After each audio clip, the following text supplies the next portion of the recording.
Beograd je često na vrhu liste najzagađenijih prestonica. U istoj situaciji pre 60 godina bio je i Stokholm. Danas je jedno od najčistijih mesta za život, zahvaljujući zelenim inovacijama.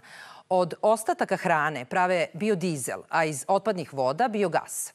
Samo 1% komunalnog otpada završi na deponijama. Ništa nije za bacanje. Zvuči kao krilatica siromašnih, a zapravo je način života razvijenog švedskog društva. Od vrtića uče da ne kupuju ono što im ne treba.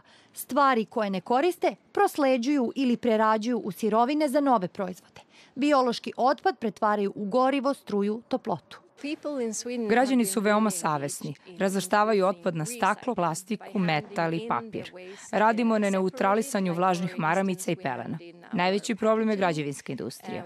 Da bismo ponovo koristili što više tog otpada, razvrstavat ćemo ga u 6 frakcija. 70% Švedske je pod šumom. U energiju pretvore 42% otpada iz hrane, a cilj je 70%.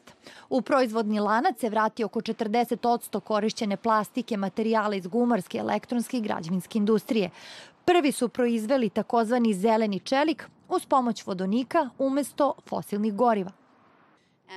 Našli smo novu vrednost u inovacijama. BDP je porastao za 85% od 90-ih, iako smo za to vreme smanjili emisiju ugljen dioksida za 27%. Povećao se broj električnih bicikala. Imamo model deljenja automobila.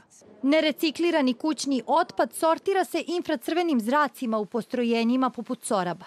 Korisnici su 11 opština koje su i vlasnici fabrike.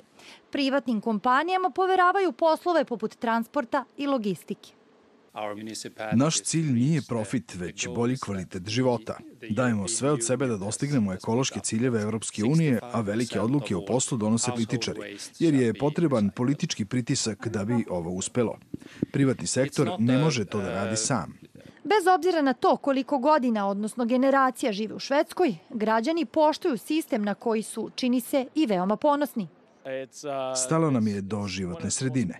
To je ovde najvažnija stvar. Ne baca se smeće u isto, nego moraš sve da sortiraš. A kad se vratite u Srbiju, jel ostanu te navike? Pa da, ali nemaš gde. Tako da kad dođeš u Srbiju, radiš ko Srbi. Javni saobraćaj u Stokholmu ne koristi fosilna goriva, kao ni polovina putničkih automobila.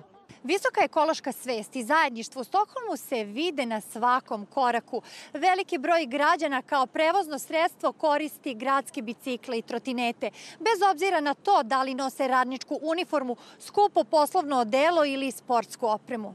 Iz Stokholma za RTS, Marija Miladinović-Lisov.